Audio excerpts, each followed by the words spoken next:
ছোটবেলা থেকে কর্মব্যস্ততার ফাঁকে ফাঁকে যে একটি বিভিন্ন প্রজাতির ফুল আর সবজি গাছ রোপণ করার প্রয়াস নেই। বর্তমানে ঘরের আশপাশ আরো বিভিন্ন প্রজাতির ফুল ও সবজি গাছ রোপণ করার প্রচেষ্টা গ্রহণ করি। এখন আমার ঘরের আশপাশ ফুল ও সবজি গাছ ভরে গেছে, যা আমার মনকে আনন্দে ভরে দেয়। মঙ্গলবার মিডিয়ার একান্ত সাক্ষাৎকার নিয়ে যেন মনোভাব প্রকাশ করেন শহর শ্রীভূমি কালীবাড়ির বাড়ির বাসিন্দা তথা বিশিষ্ট নার্সারি প্রতিপালনকারী দুলাল পাল। তিনি বলেন, বিভিন্ন প্রজাতির ফুল ও সবজি ফলনে বাড়ির সৌন্দর্যের পাশাপাশি পরিবেশের ভারসাম্য বজায় রাখে। এছাড়া পরিবেশ পরিচ্ছন্ন আর দূষণ মুক্ত রাখে। নিজেদের ঘরের আশপাশ আবর্জনাহীন রেখে গাছ গাছালি রোপণ করতে সবাইকে আহ্বান জানান দুলাল বাবু। আমরা দেখতে পাচ্ছি যে এখানে আপনি ঘরের লাগোয়া আপনি বিভিন্ন চারাগাছ প্রতিপালন করেছেন এবং সকাল থেকে সন্ধ্যা অবধি আপনি চারাগাছ কীভাবে বড় হয় তারই যত্ন করে যাচ্ছেন। তো আমরা সামগ্রিক পরিবেশ আপনি সময়টা কীভাবে অতিবাহিত করেন আমরা জেনে নেব আপনার কাছ থেকে।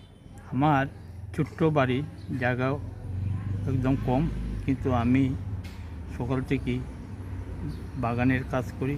এখানে নানান জাতীয় ফুল এবং সবজি, ভেন্ডির জন্য ভেন্ডি এবং কুমড়া, তারপরে কাঁচা লঙ্কা ইত্যাদি, এবং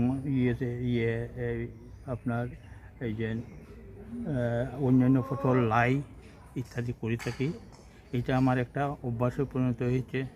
আমি একজন ছোট্ট কৃষকের মতো কাজ করছি। কৃষকই সমাজের এবং দেশের একমাত্র প্রতিনিধি যারা সমাজকে খাদ্য যোগান দিয়ে থাকেন। সুতরাং কৃষকের মর্যাদা অন্যরকম, এবং কৃষকের মর্যাদা সবাই দেওয়া দরকার। রাষ্ট্রের হিতে এবং রাষ্ট্রের খাদ্য যোগানের একমাত্র হাতিয়ার কৃষক। কৃষককে শ্রদ্ধা করা এবং তাদেরকে মর্যাদা দেওয়া অত্যন্ত জরুরি। তাছাড়া আমার জীবনে অত্যন্ত স্ট্রাগল করেছি। আমি ছোটো থাকতে নিজে পড়াশোনা করেছি, নিজে রোজগার করেছি এবং সঙ্গে পড়াশোনা করেছি। তারপর রাজনীতির জন্য সমাজনীতিতে আমি বিজেপি বিশ্ব হিন্দু পরিষদের কার্যকর্তা ছিলাম।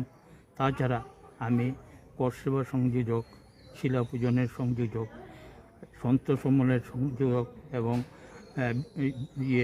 অন্যান্য বিশ্ব হিন্দু পরিষদের জেলা সংযোজক কার্য অতি নিষ্ঠার সঙ্গে পালন করেছি এবং সমস্ত জেলাব্যাপী আমি সংগঠন করেছি। বর্তমানে আমি আমার বৃদ্ধ বয়সে, ধরুন আমার 80 বছর হয়ে গেছে, আমি এই বয়সে কৃষিকর্মের দিকে মন দিয়েছি এবং যতটুকু সম্ভব আমি চারাগাছ এবং ফুলের বাগান এবং অন্যান্য সবজি ইত্যাদি আমি করে থাকি। সুতরাং আমার এইটাই আমি বুঝতে পেরেছি যে কৃষকের মর্যাদা দেওয়া দরকার এবং কৃষকই সমস্ত দেশের নাগরিকের খাদ্যের যোগান করে থাকে। সুতরাং তাদেরকে আলাদাভাবে সম্মান এবং দেওয়া দরকার, পুষ্টি দেওয়া দরকার। কত ঘন্টা অতিবাহিত করেন আপনি? দিনের কত ঘন্টা অতিবাহিত করেন? আমি সকালে ধরুন 3 ঘন্টা আর বিকালে 2 ঘন্টা, 5 ঘন্টা আমি কাজ করে থাকি। এখানে কি কি চারা গাছ রয়েছে? চারা গাছ নানান জাতীয় 15-20 জাতীয় ফুলের চারা, তাছাড়া ভেন্ডি সিজনাল যেগুলি, বর্ষার দিনে ভেন্ডি, ঝিঙ্গা এবং কাঁকরোল এবং কুমড়া ইত্যাদি ফলন করি। আর শীতের জন্য লাই, অন্যান্য ধনিয়া, তাছাড়া কাঁচা লঙ্কার গাছ ইত্যাদি করে থাকি। আপনি নিজেই করেন? নিজেই করি। আমার এই হাতিয়ার যে নিজেই করে থাকি। আপনি কি বার্তা দেবেন অন্যান্যদের? অন্যকে এটাই বলতে চাই যে কৃষকের মর্যাদা এবং কৃষিকর্মটা অত্যন্ত আবশ্যকীয়, কারণ দেশের সম্পদ এবং আমাদের খাদ্যের যোগান কৃষকের জন্য উৎপাদিত হয় এবং আমাদের খাদ্যের যোগান পরিপূর্ণ হয়। সরকারের কাছে কি বার্তা দেবেন? সরকারকে আমি এই বলছি, কাজের যোগান, বর্তমানে যে বেকার সমস্যা, এই মানুষকে অনেক প্রতির জায়গা আছে, সেই প্রতির জায়গাতে যদি কৃষকদেরকে কাজে নিয়োগ করেন এবং এতে দেশের উন্নতি হবে এবং দেশের ফলন বৃদ্ধি হবে। সুতরাং আমাদের অভাব থাকবে না।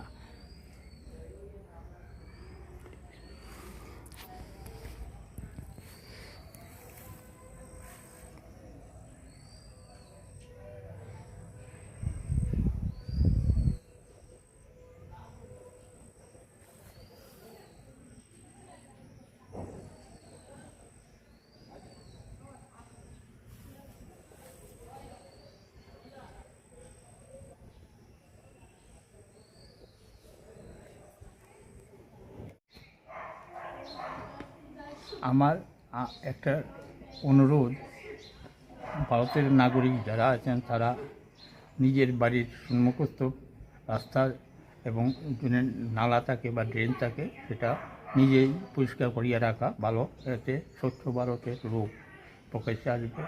তাছাড়া আমি তো আমার বাড়ির সম্মুখের রাস্তা সবসময় পরিষ্কার করতে, ড্রেন পরিষ্কার করে রাখি এবং আমার বাড়ির সম্মুখে শনি মন্দিরের প্রাঙ্গণে একটা ছোট্ট জায়গা আছে, সেখানেও ফুলের বাগান করছি নিজে বেড়া দিয়ে, যাতে গরু ছাগলে গাছগুলি নষ্ট না করতে পারে। নিজের খরচে বেড়া দিয়ে আমি এখানে সুন্দর ফুলের বাগান তৈরি করছি।